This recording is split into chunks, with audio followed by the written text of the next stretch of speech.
This is the iconic picture of an African woman. Transporting water and her children, she bears a heavy load.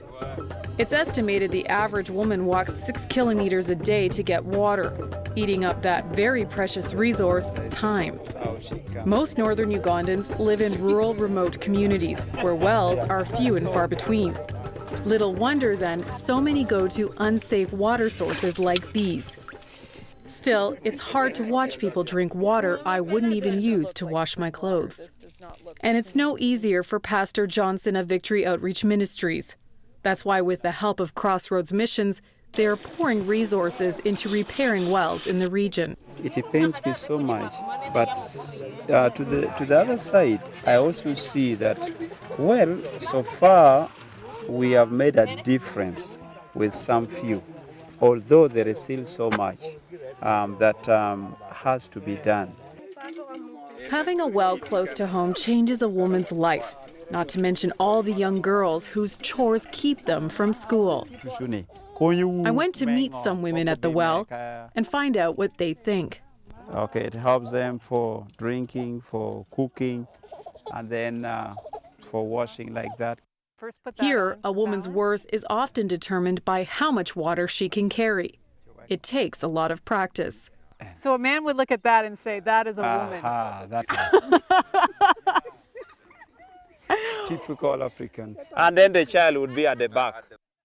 But it's not just wells that are changing the landscape for northern Uganda's women. It's the land itself. Nancy is a widow and main caregiver of her 6 grandchildren. She was barely able to feed them, let alone pay their school fees. Actually, she was depending on her brethren, which was not actually good. It was overloading the brethren to help her. But now she can also help others. It all started from the ground up. From 2 acres plowed and planted, she not only was able to feed her children and send them to school, she was able to make a few additions to the family. She bought 2 oxen and 1 ox plowing. Some part of it she paid with school fees, and then others she buy for the seed for the second season. It's people like this that another hard-working woman, Agnes, identifies. As VOMAP's regional coordinator, she has a lot of road and ground to cover, monitoring and ensuring the projects run smoothly. The beneficiaries are chosen by need, not religious affiliation. I really want to serve the people here, and that is why sometimes I ride over 100 kilometers to go and see what they're doing, you know. I really want to see people doing well. I really want to see them really uplifted from where they are, and their standard of living really improved itself. So far, she's seen great progress. It is self-sustainable. The farmers are even able to do more than we expected. VOMAP's approach is not aid, but investment. What beneficiaries do with that is up to them.